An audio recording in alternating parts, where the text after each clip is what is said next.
प्रस्तुत प्राप्त प्रसंगी प्राप्त स्थळी कीर्तनरूपी सेवेसाठी निवडलेले अभंग शांती ब्रह्म शांतीचा सागर ज्यांच्या घरी अखिल कोटी ब्रह्मांडाच्या नायकाने चाकरी करावी राहावं एवढे नाचराय श्रेष्ठ आणि त्यांचा अभंग आज आपण सेवेसाठी निवडलेला आहे। पहा या अभंगात नाचराय काय सांगतात। विठ्ठल विठ्ठल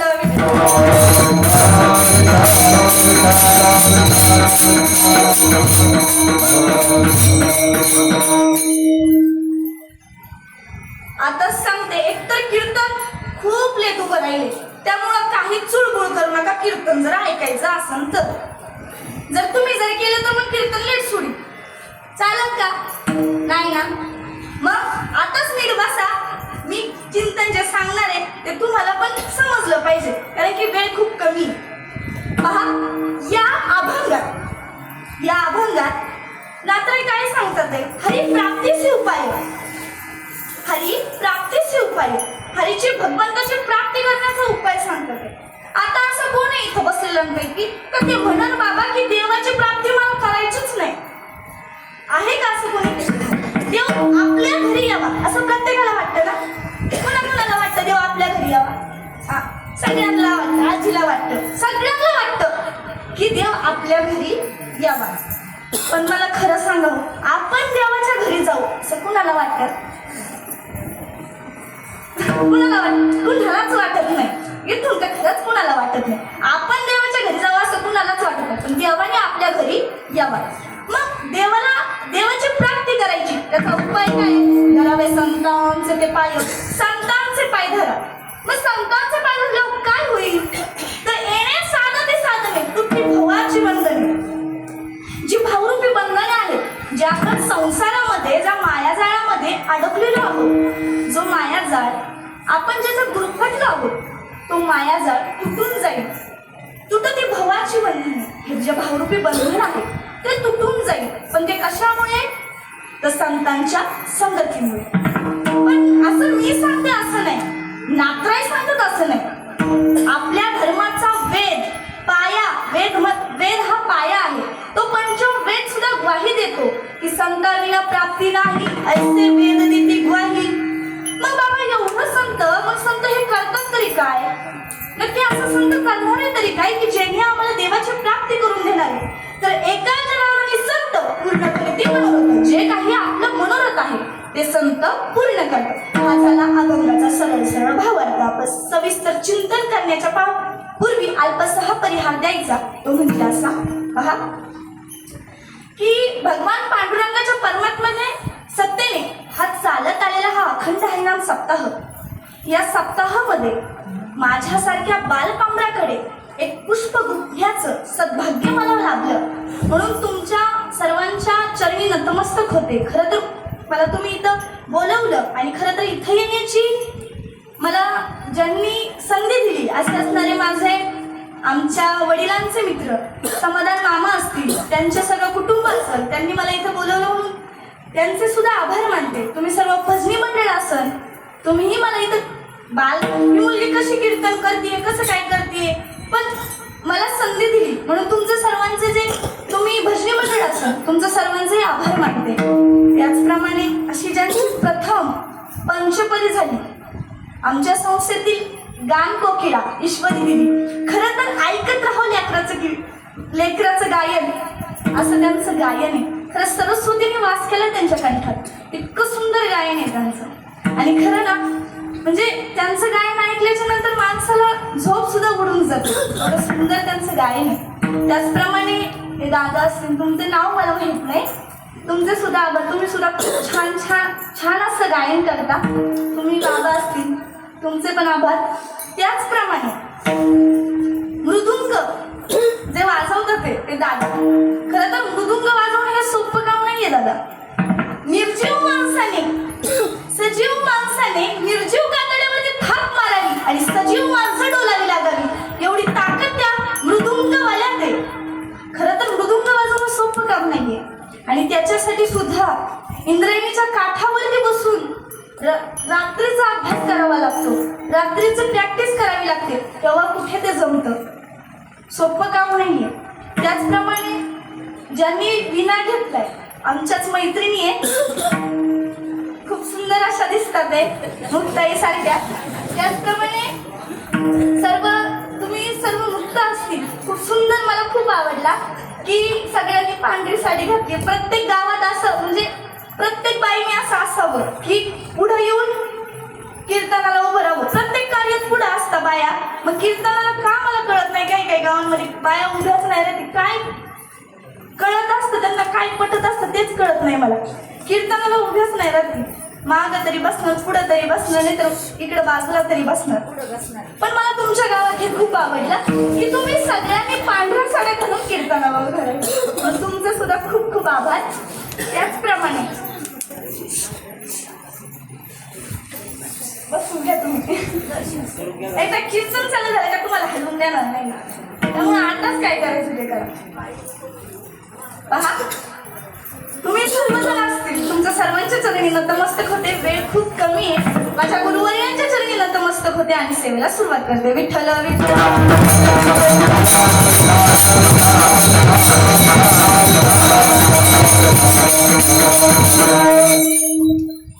काळाच्या ओघाने जर कोणाचं नाव घ्यायचं राहिलं असेल तर माफ करा.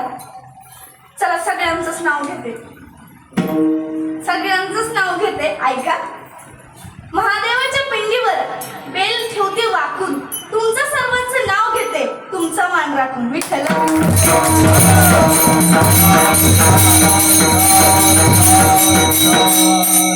आता कुणीच नाराज व्हायचं नाही की ताईंनी माझं नाव घेतलं नाही, सगळ्यांचं नाव घेतलं. पहा, चला चिंतनाकडे येऊ. अभंग कोणाचा आहे? नाथरायांचा आहे. आणि हे नाथराय काय सांगतात ते की भगवंताच्या प्राप्तीचा उपाय सांगतात. आपल्याला काय सांगतात ते? हरिप्राप्तीचे उपाय, भगवंताची प्राप्ती करण्याचा उपाय सांगतात. पण सांगणारा पण तेवढा अधिकारी पाहिजे. आता मी तुम्हाला म्हणेन की उद्या 2000च्या नोटा बंद होणार आहे, तुम्ही सगळ्यांनी माझ्याकडे आता आणून द्या. कोणकोणती? कुणीच देणार नाही. पण हेच जर मोदीने सांगितलं तर लगेच मला नाही देणार बाबा, बँकेत नेऊन टाकतील. बँकेत नेऊन तुम्ही टाकणार. म्हणजे सांगण्याचं मला सांगायचंय काय, जो तो सांगणार असतो ना, तो त्याच्या तेवढ्या उंचीचा पाहिजे, तेव्हा ऐकणारा ऐकतो. मग नाथराय देवाच्या प्राप्तीचा उपाय सांगतात ते. पण नाथराय आहेत तरी कोण, आहेत तरी कसे ते सांगतात ते आपल्याला, आणि आपण मानायचं कसं? पहा, त्यांचा अधिकार किती मोठा आहे.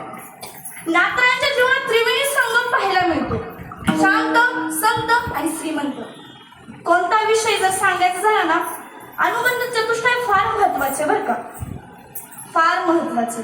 मग त्याचप्रमाणे ह्या अभंगाचे अधिकारी कोण आहेत? तर नाथराय. पण त्यांचा अधिकार काय? खरं तर जीवनात जर पढायला जर गेलं तर ना, कोणी श्रीमंत असतं तर शांत नसतं, अजिबात नसतं बरं शांत. कोणी शांत असतं तर श्रीमंत नसतं. पण नाथरायांच्या जीवनात शांत, श्रीमंत आणि संत असा त्रिवेणी संगम पाहायला मिळतो. आता शांत कसं हे पहा. एक वेळेचा प्रसंग आहे. एक गावकरी माणूस, म्हणजे शेजारच्या गावचा माणूस नाथरायांकडे आला. आणि नाथरायांकडे आल्याच्या नंतर नाथरायांच्या गावात आला आणि नाथरायांचं घर विचारू लागला. अहो, नाथराय कुठे राहतात हो?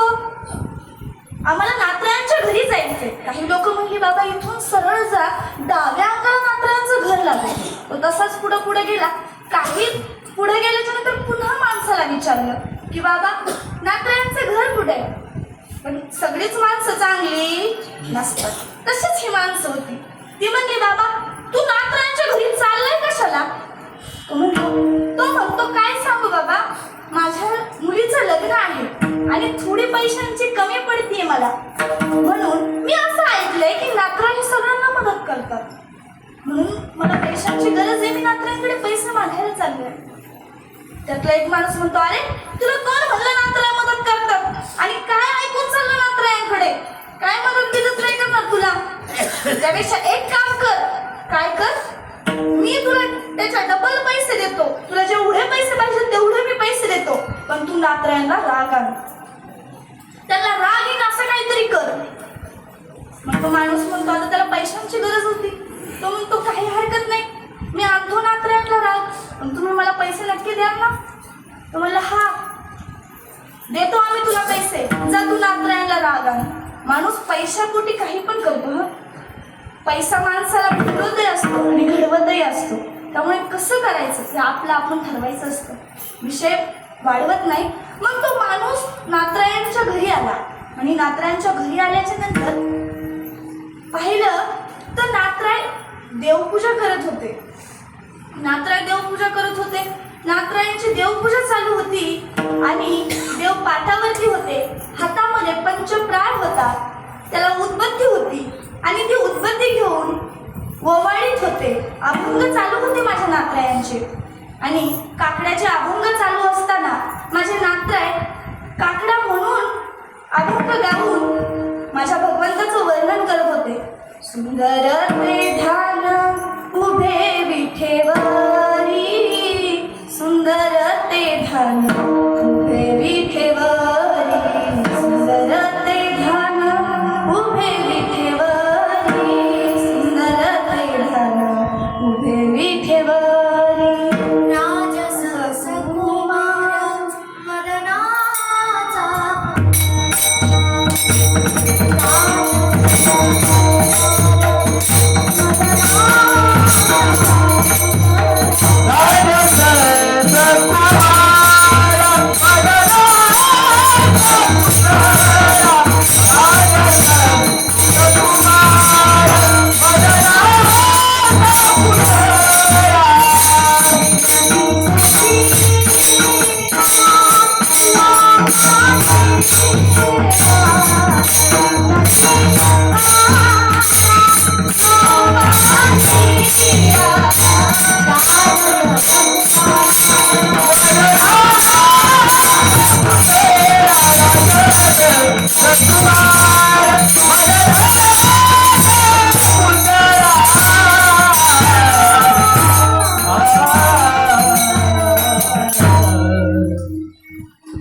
नातरायांचे अभंग चालू होते, काकडा चालू होता.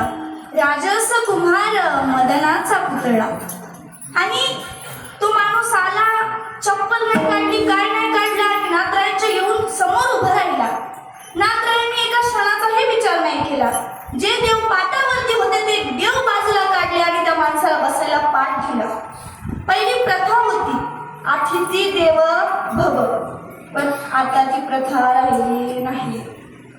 आता जर पाहिलं जरी गेलं ना, पहिलं लोकांचं असायचं सुस्वागतम, घराच्या बाहेर बोर्ड असायचा सुस्वागतम, आता ते सुस्वागतम गेलं, आता आलं वेलकम. काय आलं? वेलकम. ते पण काही दिवस आहे काहींच्या घरावर, पण काही लोकांच्या घरामध्ये ते पण नाही. काही लोकांच्या घरामध्ये आहे कुत्र्यापासून सावध. आतमध्ये कोण आहे मग मला काही सांगायचं नाही. ते झालं काही काही लोकांच्या घरावरती की परवानगी शिवाय आत येऊ हे. पण अतिथी कोणाला म्हणायचं? ज्याच्या येण्याची स्थिती माहीत असते तोच खरा अतिथी.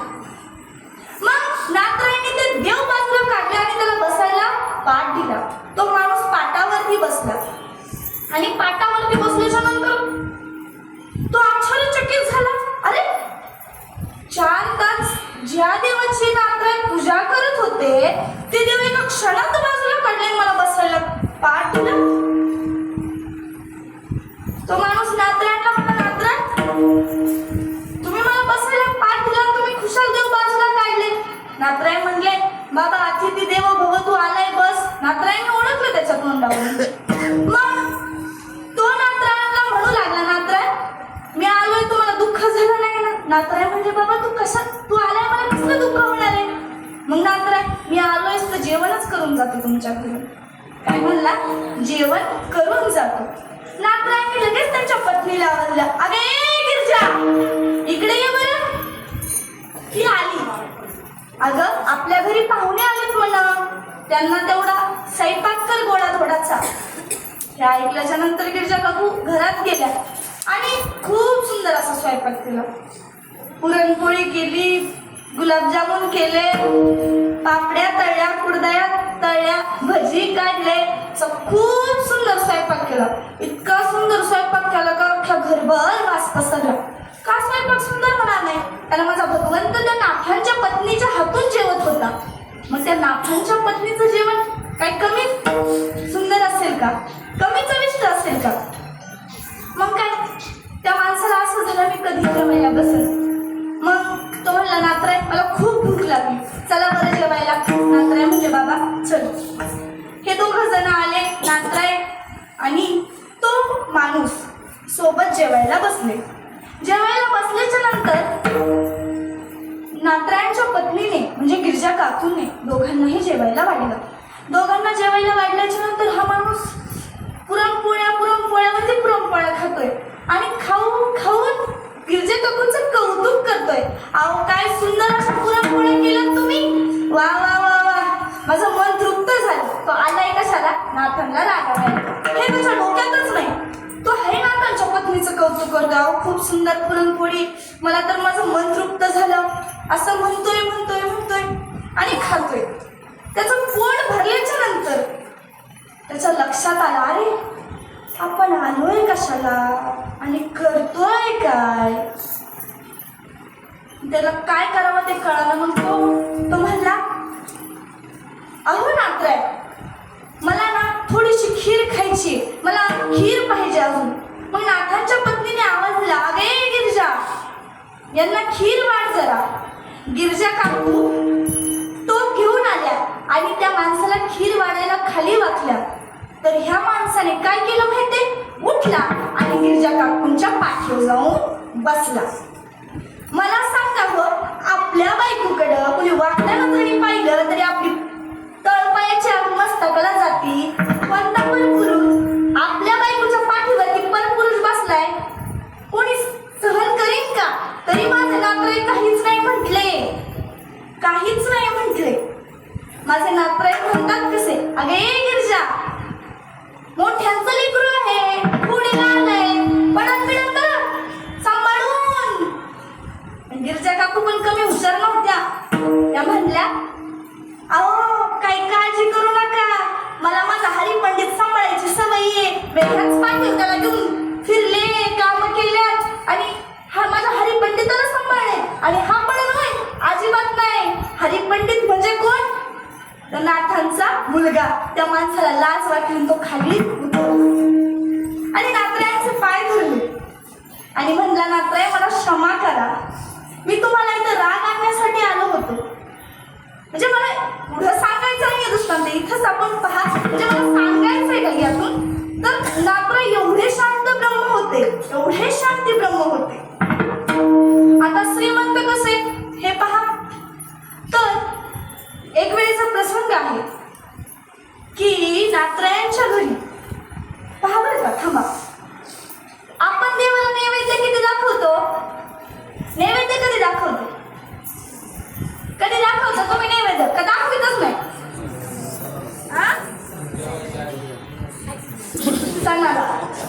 सणाला दाखवतो. देवाची पुरणपोळी केवढी असते हो? केवढी आणि तुमच्या पोटासाठी करतात ती केवढी असती? तवाभर असते आणि देवासाठी एवढीशी. आणि ती सुद्धा कधी आपला नैवेद्य फक्त सणाला, देवाला फक्त सणाला पुरणपोळी असती. ती पण एवढीशी ती एवढीशी पुरणपोळी, त्याच्यावर 2 भाताचे दाणं, वरून आमटी पडू का नको असं असतंय. भजामध्ये थोडंसं भजन, अख्खं नाही थोडंसं मोडून, मला माहिती आहे थोडंसं भजन, कुरडई एवढीशी. अरे काय देव जेवत नाही का? अरे देव जेवतो, देव खातो देव. पण आपण तेवढं अंतकरणाने भक्तिभावाने त्याला द्या. पण आपली सणाला पुरणपोळी ती पण एवढीच. माझ्या नातरायांच्या घरी रोज पुरणपोळीचा नैवेद्य होता देवाला, रोज.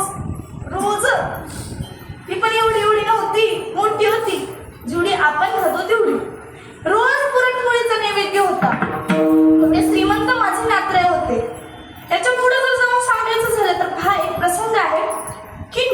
लाकडांच्या घरी काही चोर चोरी करण्यासाठी आले. 5 जण आले आणि चोरी केली. पोत्यांनी सोनं भरलं त्यांनी. कशाने? मला वाटते झोपलं का नाही? झोपला नाही ना? हा, कसं आहे ना, वेळ कमी राहिलाय त्यामुळे तुम्ही जागे राहा, नाही तर रात्र इथंच काढू. विठ्ठल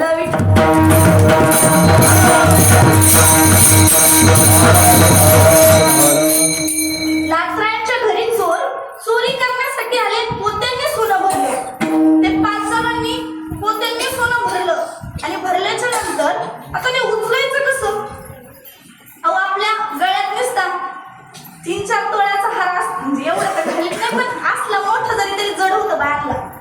पण पोत्यांनी सोनं भरलं. आता ते उचलायचं कसं? म्हणून पहिल्या माणसाने दुसऱ्या माणसाला उचलून दिलं, तो निघून गेला. दुसऱ्याने तिसऱ्याला, तिसरा निघून गेला. तिसऱ्याने चौथ्याला, चौथा निघून गेला. जो 5वा होता ना तो तिथंच थांबला. आता त्याला उचलायलाच कोणी नाही. आता डोक्यावर ते उचलून कोण देणार? अहो, माझ्या लाकड्यांनी त्याला फक्त उचलून दिलं. एवढे श्रीमंत माझे लाकडे होते. आपल्या घराच्या बाहेरची चप्पल जातो, चप्पल गावाला गारक्या घालतो.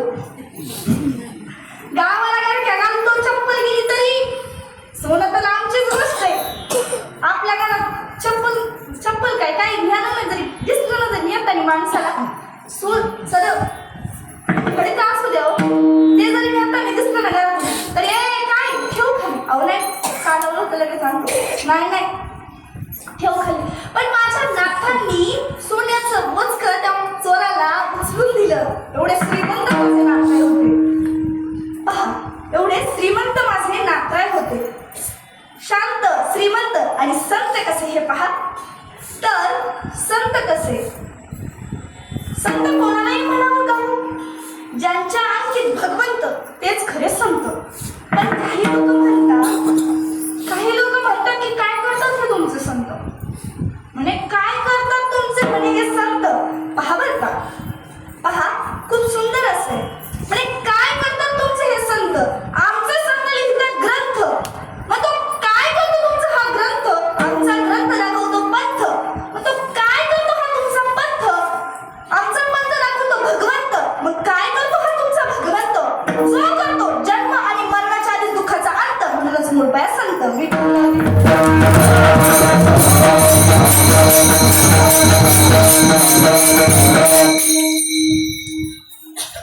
म्हणूनच मूळपाया संत. आणि संत कसे? तर त्यांनी रुक्मिणी स्वयंवर ग्रंथ लिहिला. कुठ अभंग लिहिले. पण कुठ अभंग सगळ्यांना समजतात का? सगळ्यांनाच समजत नाही. त्यामुळं आपल्या सामान्य जीवासाठी त्यांनी भारुड लिहिली. भारुड पहा किती सुंदर आहेत. या शेजारनी ना बरं नाही केलं गं बयो. काय बरं नाही केलं? ऐका ना, या शेजारनी ना बरं नाही केलं गं बयो. मला पंढरीला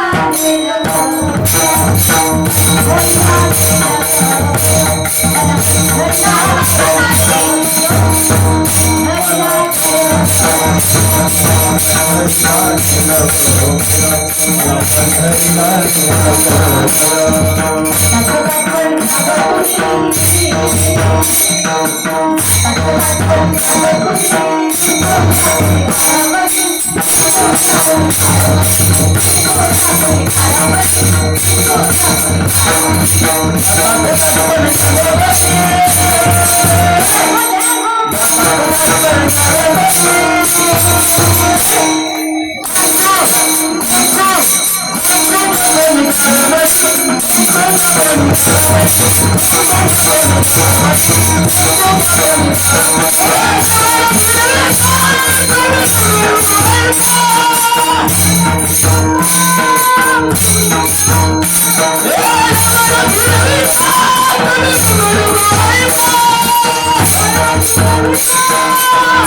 go.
एकदा जोर जोर कडकडत काय आवाज फ्रेश झाला ना. काय गायन केले खरंच. एवढे सुंदर सुंदर भारुड रचली कोणी? माझ्या नातरायांनी. शांत श्रीमंत आणि संत एवढे माझे नातराय. ते काय सांगतात तेच अभंगाच्या प्रथम चरण.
हरी प्राप्तीसी उपाय धरावे संतांचे ते पाय.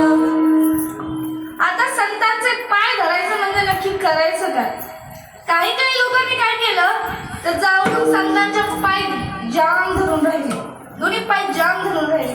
काही काही लोकांनी गेले आणि संतांच्या पायाला लोटांगण घातलं. काही काही लोकांनी संतांचे पाय बांधून ठेवले दोन्ही.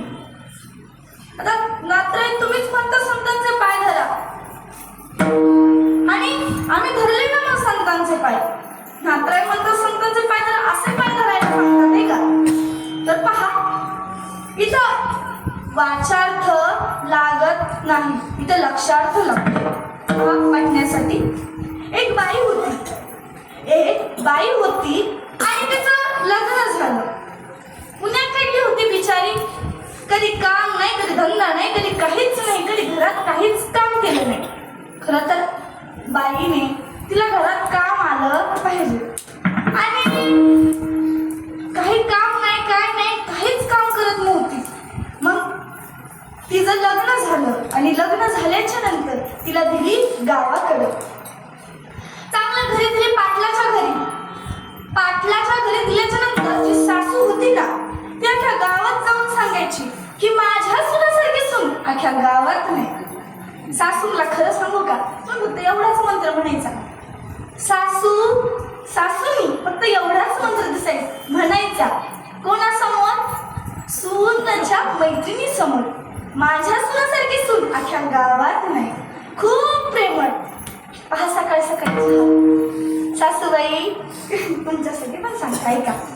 मग तसंच अख्ख्या गावात सांगायची, माझ्या सुनासारखी सून अख्ख्या गावात नाही. लग्नाच्या दुसऱ्या दिवशी दिसायला चौरंगी चिरा, खूप सुंदर आहे, आणि कामात तर एक्सपर्ट. खोटं सांगायची. का आता शेराकडली सून आणली आणि पाटलाचं घर. मग आता गावात तर लोक विचारणारच की सून काम करते की नाही. म्हणून मग हिने अख्ख्या गावात सांगितलं की माझ्या सुनासारखी सून अख्ख्या गावात नाही. मग महिना झाला, 2 महिने झालं, 3 महिने झालं, पण बायांची जात नाही खोडकडे. गप नाही बसत. बाई, तू म्हणते अख्ख्या गावात तुझ्यासारखी सून नाही, पण तुझी सून मला कधी काम करताना दिसत नाही. मग याच्यासारखी सून आहे. आता पाटलाचं घर, गावचं आता आपलं जाऊ नये, म्हणून म्हणते बाई माझी सून खूप चलाक आहे, पटापटा काम करते, अजिबात टाईम लागत नाही तिला. सासू खोटं बोलली. आता शहराकडली आणि तिलाच हौस होती, पोराची पण हौस होती, मग फिरून घेतली. तुम्हाला पण फिरून घ्यायची. मी त्याला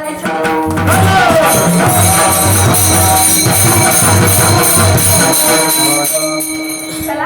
आणि मग ती घरी आल्याच्या नंतर तंतन करायचं झाली आणि मग सून बाई, तू घरात तरी काम कर नाही तर बाहेर तरी काम कर. ऐक, तू हे गहू, मी बाहेर गहू सुकत घातले, ते गहू तेवढ्या गव्हावरती जाऊन बस करा की गावच्या बाया मला म्हणतात तुझी सून काहीच काम करत नाही. जे ते आपल्या सुनाचं कौतुक सांगतं, मी खोटं कौतुक किती दिवस सांगू. जा बाई, त्या गव्हावरती जाऊन तेवढी बस. तिथं चाळण ठुली आणि त्या गव्हावरती जाऊन बस. मी 4 वेळा तुला सांगते, मला अजिबात काही पटत नाही, तू जाऊन बस. तर सासूबाई अशा म्हटल्याच्या नंतर ती म्हणली चालेल. तिने चाळण घेतली, मोबाईल चार्जिंगला होता, चार्जिंगचा मोबाईल काढला, मोबाईल घेतला आणि गव्हावरती बाहेर जाऊन बसली. सासूने घरात सगळं काम आवरलं. आता म्हणते बघ मी कशी सांगत ह्या बायांना, माझ्या सुनाने सगळं गहू नीट केलं. पण म्हणते 3 तास झाली सून अजून घरात नाही. म्हणून ती बघायला बाहेर गेली. पाहायला बाहेर गेली तर ती सून काय करत होती माहिती? गव्हावर बसली होती आणि मोबाईल पाहत, मोबाईलमध्ये रील्स पाहत बसली होती. काय पाहत बसली होती? रील्स पाहत बसली होती. आणि ती चाळ होती ती बाजूलाच पडलेली होती. तिने डोक्याला हात ठेवला. जे मला सांगायचे का यातून, तर तिच्या सासूने तिला गव्हावर जाऊन बस म्हणजे गहू नीट करीत बस असं सांगितलं होतं. हेही पटलं नसतं तर त्याच्या पुढेच म्हणजे पहा, एक माणूस डॉक्टरकडे गेला आणि डॉक्टरला म्हणला, डॉक्टर मला लय खोकला येतो, माझा खोकलाच बरा होत नाही, काहीतरी औषध सांगा. डॉक्टर म्हणले हे औषध घे आणि बरं वाटेल. परत 15 दिवसांनी तो डॉक्टरकडे आला. डॉक्टर, अहो माझा खोकलाच गेला नाही, काय औषध दिलं तुम्ही? परत खोकला येतोय, मला खोकलाच माझा बरा होत नाही. डॉक्टर म्हणले, बाबा तुम्ही ओढता का? तुम्ही सिगरेट ओढता का? तेव्हा तो म्हणला, हा मी सिगरेट ओढतो. मग बाबा हे आधी सांगायचं ना. डॉक्टर तुम्ही विचारलं कुठं? जाऊ दे, पण ऐका तुम्ही बाबा, काय करा, सिगरेटीपासून लांब राहा आणि हे औषध घ्या, तुम्हाला 100% बरं वाटेल. माझा बाबा हुशार होता. बाबा घरी आला. बाबांनी मोठा नळी घेतली आणि पुढे सिगरेट बांधली. ती पेटवली आणि घराच्या अंगणात बसला. इकडून फूक घ्यायचा, इकडून फूक मारून ते सिगरेट ओढायचा. एक माणूस रस्त्याने चालला होता. तो म्हणला, याने काय प्रकरण केले बाई हे?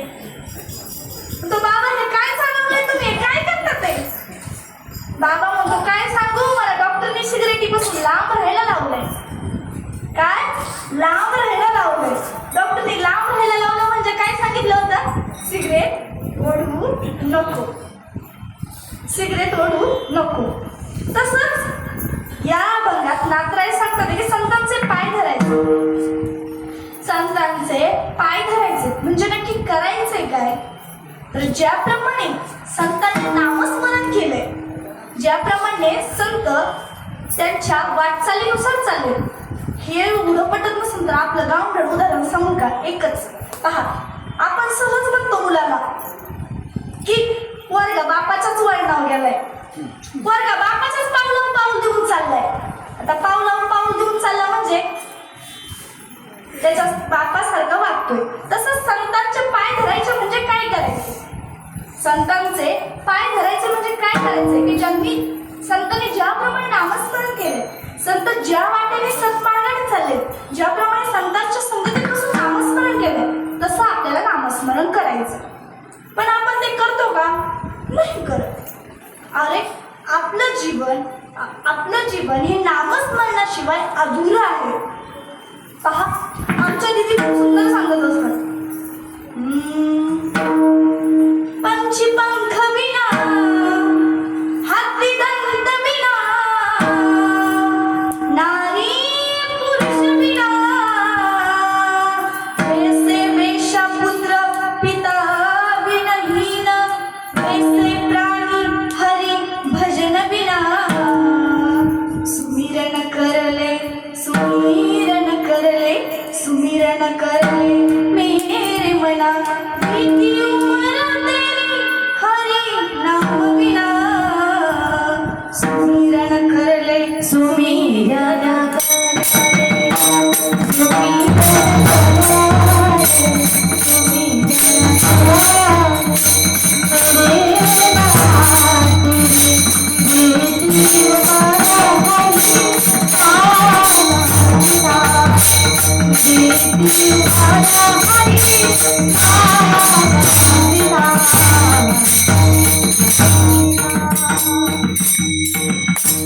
माणसाचे जीवन हे हरिभजनाशिवाय अपूर्ण आहे.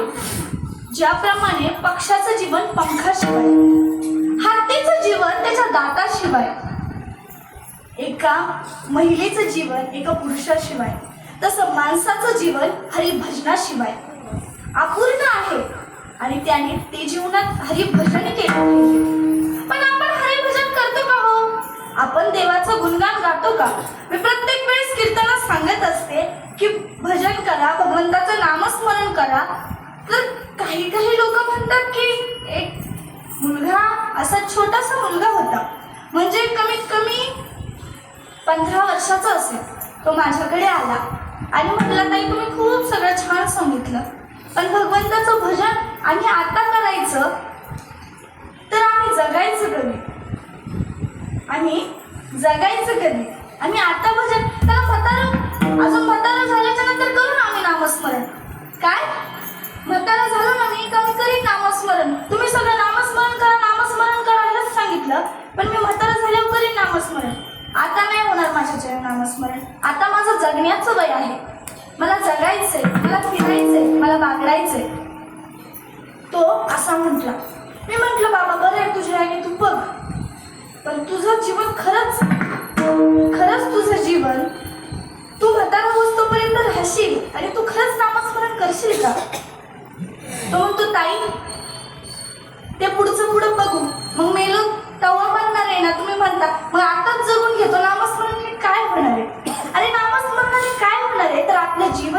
घेऊन जाणारे. आपल्याला भगवंताने हा देह दिलाय ना, फक्त भजनासाठी दिलाय.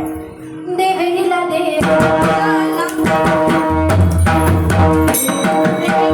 भजना गोमटा तोला झाला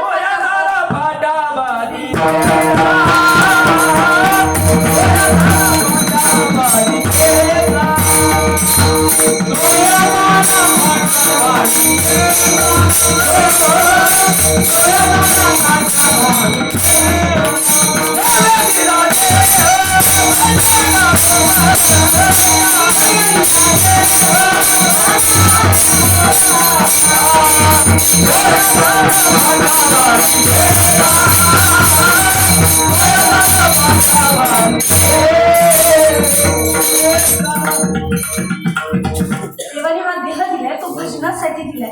आणि माणसाने वेळेत सावध झालं पाहिजे आणि भजनाला लागलं पाहिजे. वेळ फार कमी आहे बरं का, लक्ष द्या. माणसाने वेळीच सावध झालं पाहिजे आणि भजनाला लागलं पाहिजे. पण सावध म्हणजे सावध झालं पाहिजे, भजनाला लागलं पाहिजे. पण आपण सावध आहे का? आमच्या दिदी खूप सुंदर सांगतात, सावधान शब्द ऐकलाय, कानावर पडलाय का?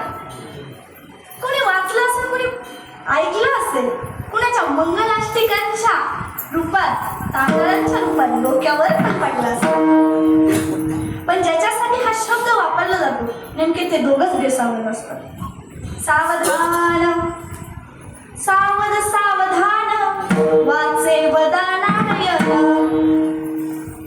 सावध व्हा आणि माझ्या भगवंताचं नामस्मरण करा. सावध सावधान वाचे वदानारायण. 10 वर्ष बालपण, 10 वर्ष बालपणात जातात, 10 वर्ष खेळण्यात बागडण्यात जातात. आणि मग कवा करणार आम्ही नामस्मरण? पहा, जे 20 मध्ये आहेत त्यांनी ऐका, म्हणजे 11च्या पुढचे. एमएच हे कशाचं, किलोमीटरचं सांगत नाही, वयाचं सांग. जे 11 आणि 20च्या मध्ये आहेत त्यांनी ऐका. 20 वर्ष तारुण्य अंगी भरला मदान, मग तो कैसा सावधान. 20 मध्ये माणसाच्या अंगात वेगळंच तारुण्य असतं, वेगळंच तारुण्य असतं. पण 20 मध्येच माणसाने ठरवायचं असतं त्या तारुण्यामध्ये माणसाने काय करायचं, 20 मध्ये माणसाने कसं जगायचं. अरे माझ्या छत्रपती शिवाजी महाराजांनी 14व्या वर्षी स्वराज्याची शपथ घेतली, 16व्या वर्षी ज्ञानोबारायांनी ज्ञानेश्वरी लिहिली, माझ्या विवेकानंदांनी 20व्या वर्षी जगाची भ्रमंती करायला सुरुवात केली. आणि आपण 20व्या वर्षात काय करतो? कॉलेजला जातो. कॉलेजच्या गेटवरती मुलं जातात आणि काही नाही ते करतात. मुली मेकअप करून कॉलेजला जातात. मी मेकअपच्या विरोधात नाही, पण 20 मध्ये माणसाने काय करावं हे ज्याचं त्याने ठरवावं, वेळी सावध व्हावं. आणि 20 वर्ष कशामध्ये जातात? 20 वर्ष कशामध्ये जातात? तर आपल्या तारुण्यामध्ये जातात. सावध सावधान वाचे वदानारायण. 30 वर्ष होती, जे 30 मध्ये आहेत त्यांनी ऐका. दारापुत्र मागे फिरती. आपली जी घरची मंडळी आहेत, म्हणजे कोण, बायको, मुलं, बाळ, ती आपल्या मागे पुढे करतात. 30 वर्ष होती, दारापुत्र मागे फिरती. प्रपंच लागे पाठी, प्रपंच पाठीमागे लागतो 30 मध्ये माणसांच्या. आना आना आना, बायको सारखी म्हणत असते आना आना आना. मग परमार्थ कधी करा? आना आना म्हणता म्हणता माणूस कधी काका होतो त्याचं त्यालाच कळत नाही. प्रपंच लागे पाठी, मग तो काहीचा परमार्थी. मग प्रपंच पाठीमागे लागलं कसं परमार्थे? सावध सावधान वाचे वदानारायण. माणसाने वेळीच सावध झालं पाहिजे. आता जे 40 मध्ये आहेत त्यांनी ऐकलं. 40 वर्ष होती, डोळा 40 येती. कोणाच्या पण, ज्यांनी कधी ज्ञानेश्वरी वाचली नाही, ज्यांनी कधी गाथा वाचली नाही, ज्यांनी कधी अभंग वाचले नाही, ज्यांनी कधी रामायण वाचलं नाही, ज्यांनी कधी भगवत वाचलं नाही, त्यांच्या डोळ्याला मग ह्या डोळ्यांनी काय पाहायचं ते वेळेस ठरवा. नाहीतर आपला सदांकडं मोबाईल मग लागणार ना 40 म्हणजे 40 वर्ष होती डोळ्या 40 येती, डोळ्याचं भुरळ पडली मग कैसे दूर आणि जवळी, सावध सावधान वाचे वदा नारायण, वाचे वदा नारायण. जे 50 मध्ये आहेत, 50 वर्षामध्ये आहेत त्यांनी ऐका. 50 वर्ष होती हलती दातांच्या पंक्ती. कोणाच्या? ज्यांनी कधी एकादश केली नाही, ज्यांनी कधी कोणताच उपवास केला नाही, ज्यांनी कधी श्रावण महिन्यातले सोमवार केले नाही, ज्यांनी ह्या दातांनी काही विचित्र पदार्थ खाल्ले त्यांचे दात हलायला सुरुवात होतात. आणि ज्यांनी एकादश केली, ज्यांनी सोमवार धरले त्यांचे हलत नाही आणि हलणार पण नाही. मग आपण काय खायचं ह्या दातांनी ते वेळीच ठरवा. कारण की ह्या दातासाठी धोकेबाज ह्या जगात कुठलीच गोष्ट नाही. येतच सगळ्यात उशिरा आणि जातच सगळ्यात अगोदर. समजतंय ना माझं बोलणं? का वेगळी बोलते? मराठीतच बोलते ना. 50 वर्ष होती हलती दातांच्या पंक्ती, श्याम केस शुभ्र होती त्याचे म्हातारा म्हणती. हे केस काळे केस पांढरे होतात. पण काही लोक हुशार असतात, ते म्हणतात ताई हो ना पांढरे केस आम्ही डाय करू. दादा करा तुम्ही डायचं प्रकरण हे म्हणून 8 दिवसात उघडशीच येतंय. लगेच पांढरा पट्टा लगेच दिसायला सुरुवात होती. पण केस काळे कुणी करावे याला सुद्धा काहीतरी विविध आहे. ज्याचे आपकालीन केस म्हणजे योगायोगाने केस पांढरे झाले त्यांनी डाय करावं, माझं काहीच हरकत नाही. पण ज्यांच्या मानात लखवा भरलाय त्याला वाटी धरता येईल तो सुद्धा डाय करतो. काय 50 वर्ष होती हलती दातांच्या पंक्ती, श्याम केस शुभ्र होती त्याचे म्हातारा म्हणती. सावध सावधान वाचे वदा नारायण. 60 वर्ष साठीची बुद्धी नाटी. पहा साठीमध्ये काय होतं? बुद्धी भ्रष्ट होती. पण कोणाची? ज्यांनी कधी कीर्तनाला आले नाही, ज्यांनी कधी प्रवचन ऐकलं नाही, ज्यांनी कधी भागवत ऐकलं नाही, ज्यांनी कधी शिवपुराण श्रवण केलं नाही, त्यांचं डोकं कामच करत नाही, अजिबात नाही. आणि खोटं नाही सांगता. काही म्हाताऱ्या म्हणजे आजी लोकांना फोन वापरायची सवय. आजी चला ना कीर्तनाला. नाही बाई मी नाही येत कीर्तनाला, मला कीर्तन नको. मी आपली टीव्ही पुढे ती मालिका लागते माझी, ती चुकायला नको. मी कीर्तनाला येत नाही, मी ती मालिका पाहते. चालेल माझी. आजी कीर्तनाला येत नाही. आजीचा मोबाईल एक दिवस हरवतो. मग आजी म्हणते की बाई माझा मोबाईलच हरवला, माझा मोबाईलच हरवला. का घरभर मोबाईल शोधू दे आजी. घरात लेकाला सांगती की अरे माझा मोबाईल हरवला शोधून दे. लेक पण सगळं घरभर बघत, सून बघत, ती सगळं घर उलटं पालतं करतात. घर तपासून झाल्याच्या नंतर लेक म्हणतो आजी आई मोबाईल हरवू दे, काहीच हरकत नाही, आपण दुसरा आणू. गेला असेल कुठेतरी पडला असेल, हरवला असेल किंवा कुठे उठून गेला असेल, हरवू दे. पण तू आपली शांत बस, आता काही उठू नकोस, आपली आहे तिथं बस. आजी म्हणते बाबा तू आणशील ना मला दुसरा? हा मी आणतो दुसरा. मग हे ऐकल्याच्या नंतर आजीला आनंद होतो ना. आपली बटव्यातून हे काढते काय काढते आणि म्हणायला म्हणजे काढणारच पुढे बाहेर. आणि मग त्या मोबाईल भेटला. ज्यांची बुद्धी नाटी साठीमध्ये कुणाची? त्या आशांची.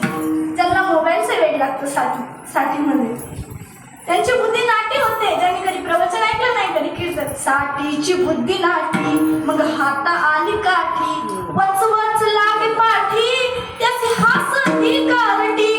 आणि घरची मुलं पण असतात ना, म्हणजे हसायला लागतात. मग आपण काय केलं पाहिजे?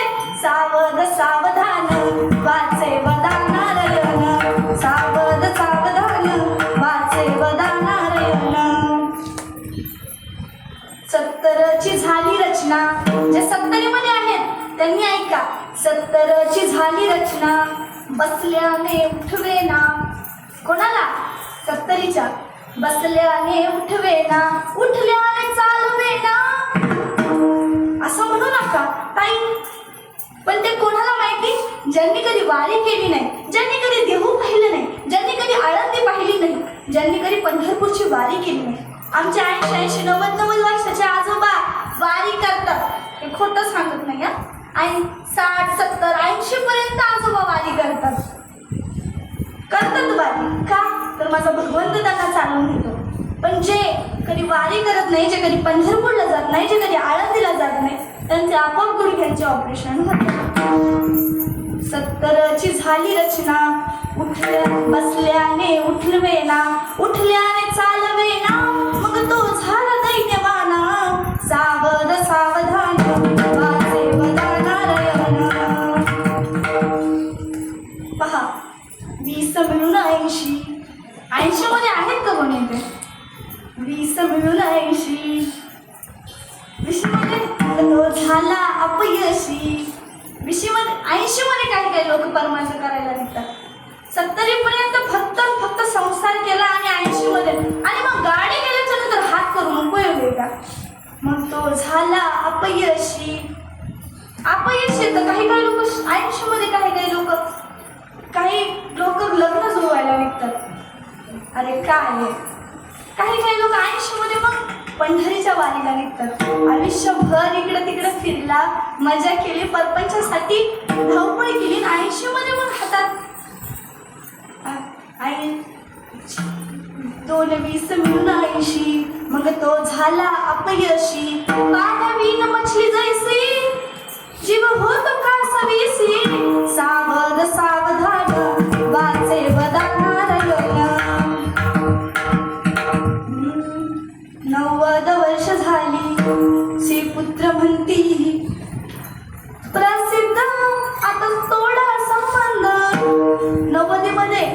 90 वर्ष झाल्याच्या नंतर कोणी आपलं काढत नाही. सहजासहजी आता कोणी 90 पर्यंत जातच नाही. कोणीतरी कवचित जातं. आणि जरी गेलं तरी घरचे कटाळतात. कधी एकदा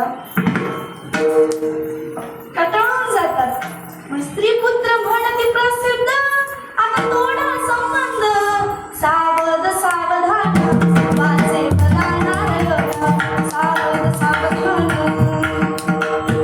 1 शतक पूर्ण झाला, 1 शतक पूर्ण झाला. आला तैसा वाया गेला. रामदास स्वामी म्हणे योगी सावध झाला. सावध सावधान वाचे वदानारायण. वाचे वदानारायण. माणसाने वेळीच सावध झालं पाहिजे. आणि काय केलं पाहिजे?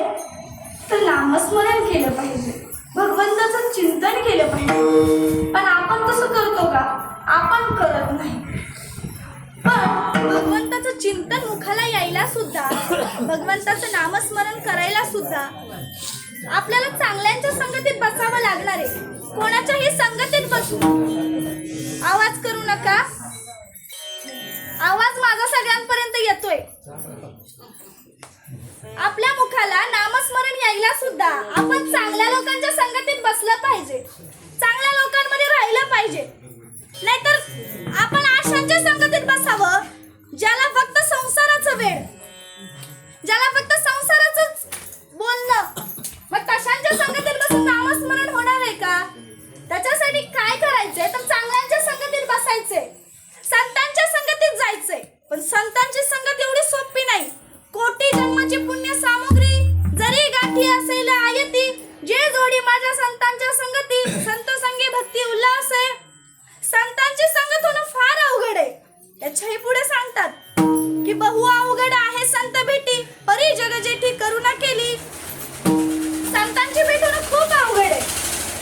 खूप म्हणजे खूप अवघड आहे. एवढी अवघड आहे की आपण सहजासहजी संतांची भेट होत नाही. आपल्याला संसारामध्ये वाईट लोकांची संगत सहज होते. पण संतांची भेट होण्यासाठी आपलं जीवन हे नीट पाहिजे. तेव्हा संतांच्या संगतीत आपल्या संतांची संगत होईल. मग एक गृहस्थ नातरायांकडे गेला.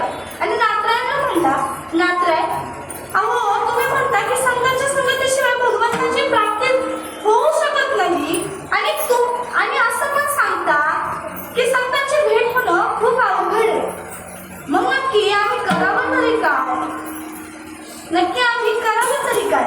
तेव्हा नातराय म्हणतात, बाबा तू काहीच करू नको, आहे त्या ठिकाणी बसून नामस्मरण कर आणि मग त्या नामस्मरणामुळे तुझ्यातले जे भावरूपी बंधन आहे, जो माया जाळ आहे, तो तुटून जाईल. आम्हाला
साधने तुटती भवाची बंधने, जी भावरूपी बंधने आहेत ती तुटून पडतात. पण ती कशामुळे? तर नामस्मरणामुळे. पण आपण नामस्मरण करतो का? नामस्मरण काय एवढं अवघड नाही. आपण बसले बसले पण भाकरी करता करता पण नामस्मरण करतो, फक्त तोंडात काही नको. आणि आपण रस्त्याने चालता चालता पण नामस्मरण करू, पण ते केलं पाहिजे. पण आपण नामस्मरण करत नाही. आपल्या डोक्यात फक्त एकच विचार असतो, संसार एके संसार, संसार दुने संसार, बाकी काहीच नाही. कधी विचारावं, दोन बाया एकत्र बसावा, त्यांनी हरिपाठ म्हटलाय का? मला सांगावं पटकन. नाही बाई, हिचं काय झालं, तिचं काय झालं, माझ्या नवऱ्याने मला हे आणलं ते आणलं, पगडाची साडी, एवढंच बायकांचं. कधी नाही. कधी हरिपाठाच्या गप्पा का कधी कशाच्या गप्पा, कधीच नाही. कधी नामस्मरणाच्या आम्ही गप्पा मारत नाही. आमच्या डोक्यात फक्त संसार. पण जो संसार आपण करतोय, ज्या माया जाळात आपण गुंतलोय, खरंच तो आपला आहे का? काही काही लोक एवढी बंधनात गुंतलेली असतात, एवढी बंधनात गुंतलेली असतात की त्यांना त्यांचंच कळत नाही. हा एक माणूस आपल्या बायकोला सोडून कधीच काही करत नव्हता. तिला विचारल्याशिवाय काहीच नाही करायचं, सगळं आपल्या बायकोला विचारत. तो कोण होता? वकील होता. गावाच्या केसेस सोडवायच्या, पण घरची केस मात्र घरच्या बायको पुढे ती म्हणत तशी. गावाचा कारभार पाहायचा, पण घरचा कारभार बायको म्हणत तसंच.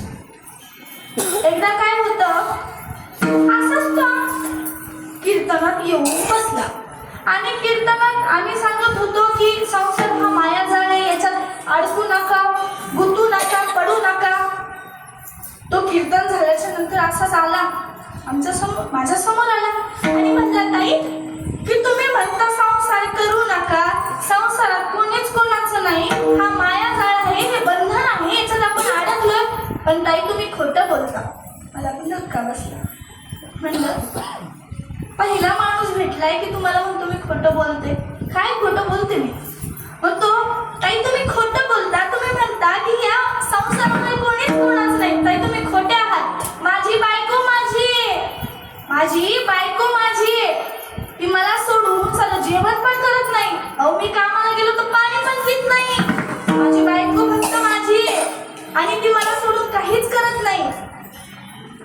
मला पण जरा विचार करण्यासारखं झालं. म्हणलं याची बायको याला सोडून सर पाणी सुद्धा पित नाही. म्हणलं तुम्ही दिवसभर घरी असता का? तो म्हणतो नसतो, मी दिवसभर अजिबात घरी नसतो. म्हणलं मग तुम्ही कसं काय सांगता की तुम्हाला सोडून पाणी पण पित नाही? तो मी गेल्याच्या नंतर ती आल्या दोघांचं ताट वाढते ना, आम्ही दोघं सोबत जेवतो. मी पाहतो ती उपाशीच असते, पाणी सुद्धा पित नाही. ती मला स्वतः सांगते. म्हणलं ऐका ना, तुम्ही माझं पण राहू द्या आणि तुमचं पण राहू द्या. एक काम करा की तुम्ही एक दिवस कामाला जाऊ नका आणि फक्त तिच्यावर पारख ठेवा, ती करते काय. तो म्हणला ताई चालेल, काहीच हरकत नाही, मी करतो. मग हा घरी गेल्याच्या नंतर आपला रातचा पलंगावरती झोपल्याच्या नंतर झोप कुठं लागते, मी कुठल्या कुशीवर ती कुठल्या कुशीवर मी कुठल्या विचार करतोय. काय आता काय करावं आणि कसं करावं की आपली बायको आपली आहे ही मी पटवून सांगत. हे मग आता तो म्हणतो मी उद्या कामाला जाण्याचं नाटक करेन. मग सकाळ होते, हा आपले आंघोळ पांघोळ सगळं आवडतो, चहा घेतो, डबा घेतो आणि बायकोला म्हणतो बायको निघालो का मी कामावरती. बायको दरवाजापर्यंत त्याला सोडवायला येते. ती चाललं तुम्ही? हा मी चाललो. गाडीवरती बसतो, बाईकचा ब्रेक मारणार तेवढं बायको म्हणते ऐका ना, आज घरी लवकर या, मला लय भूक लागते हो, लवकर या तुम्ही. ती तसं म्हटल्याच्या नंतर तो म्हणतो येण्याचा प्रयत्न करेन का, तू काळजी करू नको, मी येण्याचा प्रयत्न करेन. आणि मग तो आपला गाडी घेऊन निघून जातो. गेल्याच्या नंतर घराच्या मागं गाडी लावतो आणि शेजारच्या बिल्डिंगवरती जाऊन बसतो. शेजारच्या बिल्डिंगवरती गेल्याच्या नंतर तिथून पाहतो आपली बायको काय काय करते. तिने काय केलं, नवरा गेला का नाही पाहिला, घराच्या बाहेर आहे आणि डुकून पाहिलं गेलाय कळल्याच्या नंतर पहिले पैसे घेतले बॅगेतून आणि बाहेर गेली, दुकानात गेली, बासमती तांदूळ आणला आणि मस्त खिचडी भात केला. अर्धा किलो तांदूळाचा एकट्या बाईने खाल्ला. पहा बायका, आपल्या बायका सांगत नाही, मी त्याची बायका सांगते. आणि तिने अर्धा किलो तांदळाचा भात आणला केला आणि खाल्ला. तो भात खाऊन होत नाही, भांडी घासून थोडी त्याला तो वास गेला. त्याने ते पाहिलं, त्याला तळतळ आली. आता उतरावर जाऊन तिला विचारावं, पण तो विचारत नाही. तो म्हणतो थांबा, अजून आपली वेळ झाली नाही जाण्याची, 5 वाजता सुट्टी होती तेव्हाच मी जाईन. ती मला म्हणत का माझ्यावरती पालक ठेवली म्हणून तो काही बोलत नाही. आणि मग ते होत नाही तर उसावाला येतो, ऊस घ्या ऊस. 10 रुपयाचे 4 ऊस. ती हा आवाज ऐकते आणि घरातून बाहेर पळत पळत पळत पळत येते. ओ काका थांबा, कसे दिले म्हणे ऊस? म्हणे 10 रुपयाचे 4 ऊस. अहो मला द्या ना. नवरा वरून बघतो. 10 रुपयाचे 4 ऊस घेतली. त्याला चिडचिड चिडचिड होती. काय करावा? ती ऊस घेऊन घरात येते, खाती पिती, परत बाहेर लांब नेऊन टाकते. ऊस खाऊन होत नाही. तोपर्यंत पेड्यावाला येतो. पेढे घ्या पेढे, 10 रुपयाचे पाव पेढे. पेढे घ्या पेढे, 10 रुपयाचे पाव पेढे. ओ पेढेवाला कसे दिले? अहो ताई 10 रुपये पाव पेढे आहेत. 10 रुपयाचे पावशेर पेढे आहेत. मला द्या ना पावशेर पेढे. पेढे घेतली आणि घरी येऊन पेढे पण खाते. नवरा आता पूर्ण लाल लाल झालेला असतो. त्याला आता कधी घरी जाईल आणि कधी हिला धरून आणि असं झालेलं असतं. 5 वाजता त्या योगायोगाने आणि 5 वाजल्यानंतर तो येतो. परत घरामागून गाडी घेतो आणि घरी येतो. घरी आल्याच्या नंतर पाहतो घरातून आतमध्ये येतो. ती आपली 5 वाजलेली आता तिला माहिती आपला नवरा येणार म्हणून ग्लास घेऊन पाणी त्याच्यात आणि बाहेर दरवाजातच उभी असते. अहो आलात का तुम्ही? या धरा पाणी. तो म्हणतो फेक तिकडे तुझं ते पाणी. ती म्हणते मुकादम चिडलाय वाटते यांच्या. आज काही खरं नाही वाटतं. निकाल यांच्या बाजूने लागला नाही कोर्टाचा. ती म्हणते काय झालं? तो म्हणतो काही नाही, अर्धा किलो तांदूळाचा भात. ती म्हणते अशी काय धुसफूस? म्हणे 10 रुपयाचे 4 ऊस. ती म्हणते असे काय आडे वेडे? तो म्हणतो पाव किलो पेढे. ती म्हणते तरी तुम्हाला समजलं कसं? म्हणतो आणि मला मी सोडून तुला गेलं तरी कसं? विठ्ठला विठ्ठला.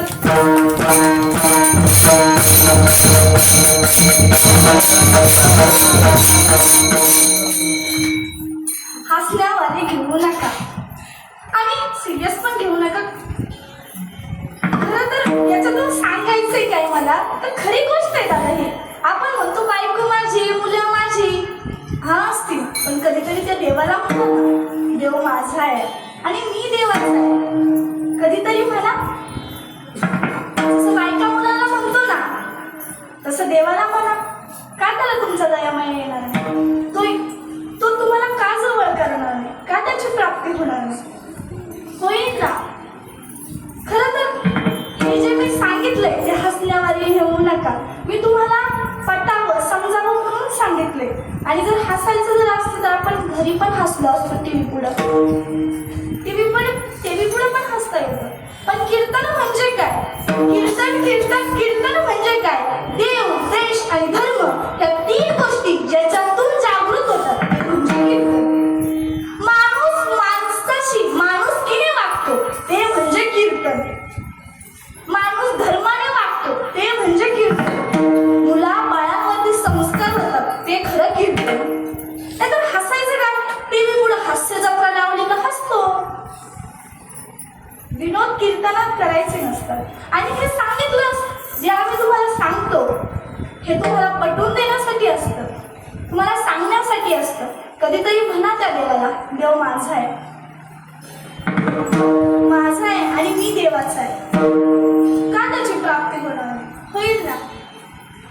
पण पुन्हा मग एक गृहस्थ नातरायांकडे आला आणि नातरायांना म्हणला, नातराय तुम्ही म्हणता की संतांचे पाय धरा, संतांचे पाय धरल्याने तुम्हाला भगवंताची प्राप्ती होईल. खरंय. मग एक काम करा ना, आम्हाला दुसरा एखादा उपाय सांगा. काय करा? दुसरा एखादा उपाय सांगा. कारण संतांची भेट होणं खूप अवघड आहे. सहजासहजी संतांची भेट होत नाही. संतांची भेट होणं खूप अवघड आहे. मग आम्हाला दुसरा एखादा मार्ग सांगा. पहा, एक माणूस झाडावरती चढायचा प्रयत्न करत असतो. तो त्या झाडावरती पाहत असतो असलो की पक्षी रोज येतात आणि झाडावरची फळं तोडून खातात. तो काय करतो, तो म्हणतो किती छान हे पक्षी आहेत आणि रोज येतात आणि झाडावरची फळं तोडून खातात. मी सुद्धा जर असंच उडत उडत गेलो आणि त्या झाडावरची फळं खाली तर किती बरं होईल असा विचार करतो. घरातून 2 सुपर घेतो आणि घेतो आणि बिल्डिंगवरती जातो आणि बिल्डिंगवरती गेल्याच्या नंतर ते दोन्ही सुपर हाताला बांधतो आणि उडायचा प्रयत्न करतो. खरंच तो उडला असेल का? फळं खाली का त्याने? खाली पडला. तो पाहता काय खाली पडला, पण त्याला फळं खाता आली असते. पण कसं? हळूहळू ढाळे केतू लेणे एक वेळे मार्गाची बळे निश्चित ठाके. कसं? त्या फांदीवरून त्या फांदीवर, त्या फांदीवरून या फांदीवर नक्की त्याला फळं खाता आली असते. पण कसं? तरी प्रक्रिया आहे. तुम्ही कांदे लावता का? कांद्याचं पीक घेता? मला सांगा हो, कांदा जो आहे त्याचं बी कुठं असतं? बोंडेला असतं. कुठं असतं? बोंडेला असतं. पण त्याला काय प्रक्रिया आहे? तो कांदा लावावा लागतो. कांद्यातच बी आहे ना? बी कुठे आहे? कांद्यातच आहे. पण त्याला पण काहीतरी प्रक्रिया आहे. कांदा लावावा लागतो, मग त्याला एक कोंब येतो, पण तो कोंब आल्याच्या नंतर त्याला एक फूल येतं. ते फूल आल्याच्या नंतर त्याला